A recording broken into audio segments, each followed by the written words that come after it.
Hey folks, pretty quiet weather night in the valley, a lot busier out in the Gulf of Mexico. We'll look out there in just a second. We're actually tracking a couple of showers just offshore right now on the First 1.5 Doppler network, but over land, pretty quiet right now, probably going to stay that way. Let's look at that radar and then we'll go from there. And you can see spotty showers around the western Gulf, but not much. Now, this is what it looks like on satellite. You see stuff kind of flare up this afternoon, then die and flare up, and that's the nature of being way out on the outskirts of a tropical system. So let's zoom out and look at the tropical system. And it goes by the name of Delta, the fourth Greek alphabet storm of the season. They've only done that once before, back in 2005. This is one of our computer models. This is the IBM graph model, which has really done well this hurricane season in general with storms. While the exact point, it's hard to say, but you can see that the system keeps it east of the valley, as all of the models do. From South Padre Island, you're looking at maybe 250 miles out by the time we get to tomorrow evening. And then it continues moving off to the north and then eventually toward the northeast. Now,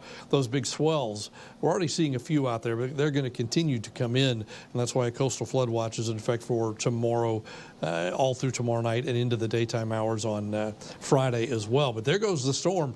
Boy, look right in the middle of that. There's Lake Charles again. They're still recovering from Laura, and they will be for a long time. Question's been asked today, what's going to turn this thing? Because right now it's kind of making a beeline toward the South Texas coast. You have to go up to about 35,000 feet, and the winds up there are strong, and they're out of the southwest. So as the system tries to run into that, it just can't get through there. So it comes into that strong southwest wind, and that turns the storm off to the north and eventually to the northeast, and turns Delta away from the RGV, and then finally pushes it up into the Tennessee Valley where it dies, and that trough kind of hangs out for the next several days. But for us, it just keeps the storm away. Now, here's the official forecast.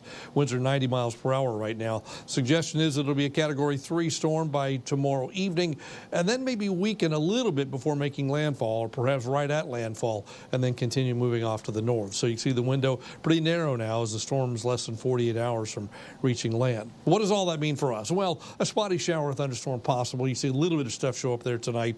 Again, we're 250 miles from a hurricane, a pretty big hurricane, and the size of the storm, just in terms of geographic footprint on the Gulf of Mexico, is going to get bigger over the next couple of days. So likely we're going to get more clouds, and with those clouds, a shower or two. Best chance is tomorrow into tomorrow night.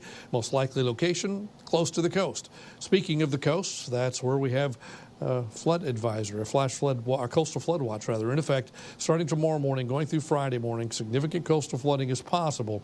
The highest flooding is likely right around high tide, which is just around midnight the next couple of nights. For tonight then, spotty storms around, very spotty, 20% is your rain chance. Tomorrow back to 90 with, again, a spotty storm, but certainly more clouds. We'll be probably under the cloud shield of this storm, even though we won't be feeling any winds except pretty breezy at the coast. The next 3 days, look how temperatures go up. Once that storm gets away, we're on the hot, dry side, and temperatures go up to 99 for Saturday and Sunday.